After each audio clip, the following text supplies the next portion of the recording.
Samsung S26 এই ফোনটির দাম এতটাই বেশি যে অনেকেই ভাবছেন এই দামে কি সত্যি আদৌ কোনো ভ্যালু পাওয়া যাবে। যারা এর পূর্বের ফ্ল্যাগশিপ ফোনটি ব্যবহার করেছেন তাদের কাছে হয়তো মনে হতে পারে যে কই এই ফোনটিতে তেমন কোনো আপগ্রেড আসেনি এবং আগে যেরকম ছিল সেম আমি সেরকমই পাচ্ছি, এরকমটা মনে হতে পারে। নতুন ফোন কিনতে গেলে আপনি কি ক্যামেরা এবং ডিজাইন দেখেন?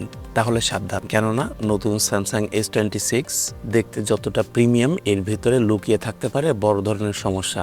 আজকে মাত্র অল্প সময়ে জানবো এই ফোনটি সত্যি আপগ্রেডেড নাকি শুধুই মার্কেটিং। আমি আপনাদেরকে আজকে দেখাবো স্যামসাং S26 এর কিছু সমস্যা যেগুলো আমরা ইতিমধ্যে ফাইন্ড আউট করেছি। অনেক ইউজার রয়েছে যারা এই ফোনটি কেনার পর এই সমস্যাটি বুঝতে পেরেছে, এর জন্য ভিডিওটি শেষ পর্যন্ত দেখুন। প্রথমে রয়েছে ব্যাটারি পারফরমেন্স। এই ফোনটিতে শক্তিশালী প্রসেসর ব্যবহার করা হয়েছে, তবে অনেক ইউজার বলেছে হেভি গেমিং এবং ভিডিও রেকর্ডিংয়ের সময় ফোনটি গরম হয়ে যাচ্ছে এবং দ্রুত চার্জ শেষ হয়ে যাচ্ছে। এই ফোনটির দ্বিতীয় সমস্যা এর প্রাইসিং ট্যাগ। স্যামসাং S26 এই ফোনটির দাম এতটাই বেশি যে অনেকেই ভাবছেন এই দামে কি সত্যি আদৌ কোনো ভ্যালু পাওয়া যাবে। একই দামে অন্য ব্র্যান্ড এর থেকে বেশি ব্যাটারি এবং দ্রুত চার্জিং দিচ্ছে, সেই ক্ষেত্রে স্যামসাং S26 কি আদৌ কি পারফেক্ট হচ্ছে কিনা এই প্রাইস ট্যাগে।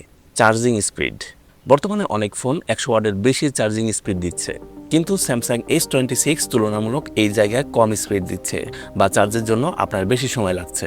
এক্ষেত্রে অনেকের ভাবনা আসতে পারে যে এত দাম দিয়ে ফোন কেনার পরও কেন আমার চার্জে এত বেশি সময় লাগবে, আসলে কি এটা পারফেক্ট? এবং চতুর্থ সমস্যা হচ্ছে এর ডিজাইনে।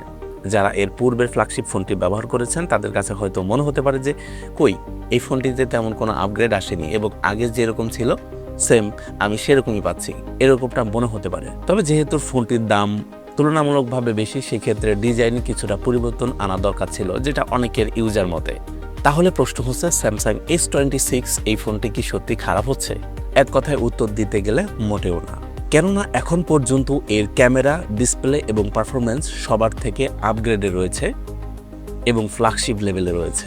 কিন্তু আপনি শুধু এই ফোনটি না, যে কোনো ফোন কেনার সময় যদি এই প্রবলেমগুলো জাস্টিফাই করতে পারেন তাহলে আপনি প্রিমিয়াম এবং কোয়ালিটিফুল একটি ফোন কিনতে পারবেন।